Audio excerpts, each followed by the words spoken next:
Welcome to In Depth with Academia. I'm Richard Price, founder and CEO of academia.edu, and today we're diving into a fascinating exploration, one that sits right at the intersection of what we know and what remains unknowable. We're looking at a recent work by Suresh Soni titled Life Living Trilogy, Book 3, Reality and Mystery. And just to be clear, as always, my job is to neutrally present the ideas and insights in this paper, not to endorse or critique, but rather to share what's there so you can consider how it might relate to your own life or thinking. So, what's at the core of this book? At its heart, Soni's work asks, how do reality and mystery coexist? And what happens when we... But honestly, the idea goes straight to everyday questions. Why do we chase clear answers in a world that so often delivers only partial truths?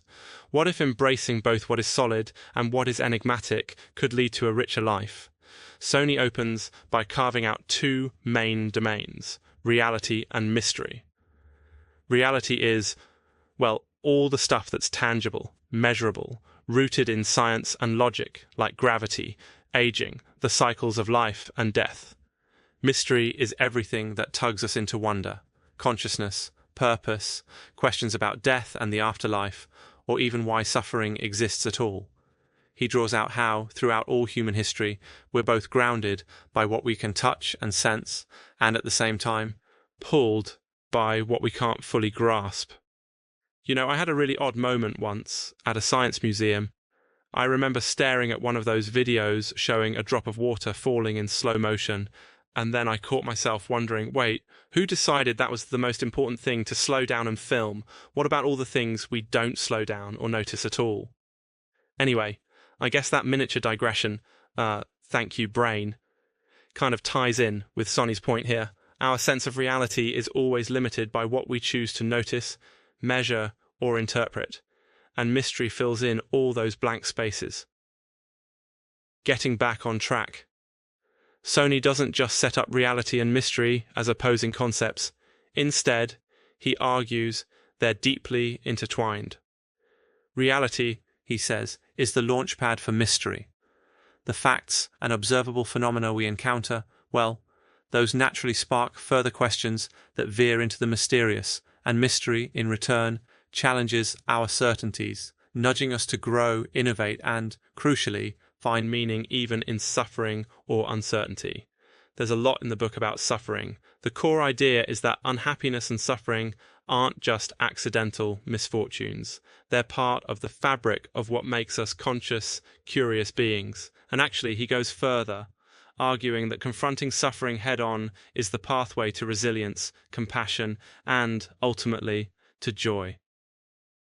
Is happiness even possible, Soni asks, without understanding what suffering really is? He suggests that efforts to avoid or cover up suffering with consumerism or mindless pleasures just deepen our unhappiness in the long run. I think that's a point a lot of us could relate to in modern life, when we try to fill every quiet moment with a screen or rush to buy something new the moment we're down. Are we actually running from those fundamental questions that might yield growth or even peace? Soni also explores impermanence, the idea that everything changes, nothing's permanent, and so clinging to possessions, status, or even relationships guarantees disappointment. Instead, by embracing impermanence and practicing detachment, weird word, I know, but think of it as a gentle looseness with outcomes, we can navigate life's ups and downs more gracefully. There's a call, too, for compassion, finding joy in others' happiness, cultivating empathy, and recognizing a universal interconnection. He brings in some contemporary angles, too, the impact of technology, the pressures of consumerism, the lure and illusion of social media, even the commodification of love in media and advertising. The argument is that our sense of reality is increasingly manufactured for us, and the resulting detachment from our true self only intensifies the mystery, but not always in a way that feels inspiring. Sometimes it's just overwhelming. Let's zoom out for a second. What does all this mean for you, for all of us, really? Soni is making the case that life isn't about solving all the mysteries or clinging to cold, hard facts exclusively. It's about learning to live with both, embracing the uncertainties of existence, death, love, aging, loss can actually lessen our suffering, not by answering every question, but by helping us find harmony inside ourselves. That harmony, he suggests, leads to deeper happiness, creativity, and wisdom as we age.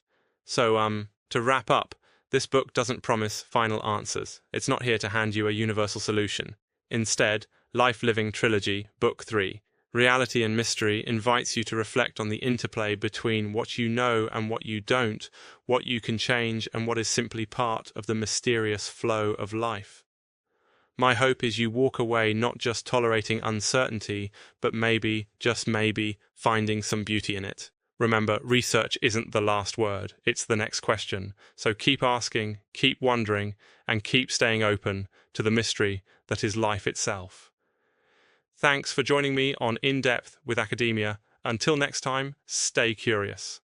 Welcome back to In Depth with Academia. I'm your host, Richard Price, CEO of Academia.edu, and today we're exploring a truly fascinating book that walks the line between what we know and what we don't. Today's episode is all about Life Living Trilogy, Book 3, Reality and Mystery by Suresh Soni. Remember, I'm here to present the author's views neutrally, not to endorse them, just to give you a taste of what academic thinking looks like at its most curious and unfiltered. Right, so what's at stake here? Well, Soni tackles a core question that I think honestly lurks at the back of just about everyone's mind. What is reality and what is mystery? Where do the observable facts of life end, and where does that shiver of the unknown begin? Why is this important? Well, because how we see reality and how we respond to life's mysteries, these perspectives ripple into what we believe, how we cope with suffering, how we face death, and even how we define happiness. The book starts by asking us to really examine what we mean by reality. That's the tangible stuff, right? The facts, the world governed by the rules of physics, biology, and logic. But that's only half the picture. The other half, mystery, is all about what we can't or maybe won't measure. It's about the things that take our breath away, the questions that gnaw at us, the stuff you feel in your bones but can't explain. Soni says, these two aren't actually in conflict. They're partners, dancing together. Reality is the foundation, but mystery pulls our vision farther, pushes us to dream, to discover. And here's where it gets, I think, really relatable. Soni drills into the struggles all humans share: unhappiness, the shadow of death, and the question of what comes next. He points out that even as we desperately chase happiness, we can't avoid discomfort.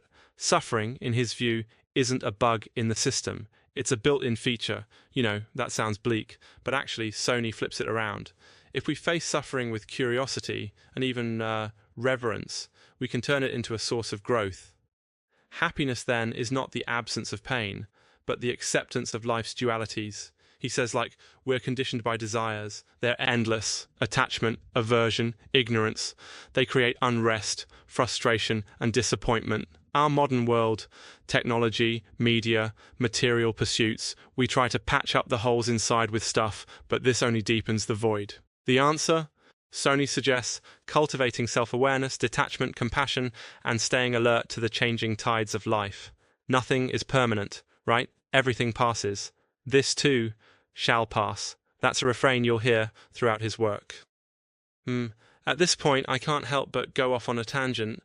Do you ever sit and think about how, whenever you're really deep in a problem, like super worried about something, the memory of how worried you were a year later is just gone? All-consuming at the time, now just another blip. It's kind of wild. Anyway, back to the book. So, how does Soni tie mystery and reality into the big existential topics? He's got this wonderful way of reminding us that death, aging, and existential anxiety, they're not exceptions, but universals. A huge part of the book looks at how society copes. Are we running away from the reality of suffering, of mortality, or can we integrate it, even make sense of it through spiritual practice, self-reflection, or just sitting calmly with it? Soni also digs into the power of language, storytelling, and even music as vehicles for wrestling with reality and mystery. Poetry, he says, is the language of the heart. Prose is the language of the mind. Both matter, both are limited, both try and fail, sometimes spectacularly, to catch the truth. But the effort itself is meaningful. Silence, he argues, is sometimes the most profound response to reality's mysteries. Importantly, the book doesn't shy away from critiquing things like consumerism, technology, even the commercialization of love and entertainment. Sony warns that these can distract us from the core of life, from facing the fundamental uncertainties. Instead, he advocates for compassion toward others, toward ourselves, and even, maybe, toward reality's unanswerable questions. So what does this mean for you? Why bother, right? Well, Sony's big message is don't wait for happiness to appear out of nowhere or for all your suffering to magically dissolve. Embrace the mess. Allow for both the security of reality and the wildness of mystery. Keep questioning, keep learning, and remember, academic research like Sony's doesn't hand you the truth, but it can give you new ways to frame your own adventure, your own pain, your own moments of awe. Take it or leave it. That's Sony's lens on life, living, reality, and mystery. I hope this sparks something, maybe even a sense of wonder, because honestly, that's what keeps all of us coming back for more. Thanks for tuning in to In Depth with Academia. I'm Richard Price, and I'll see you next time, ready to plunge into another thinker's world, always remembering to keep our minds and our hearts wide open.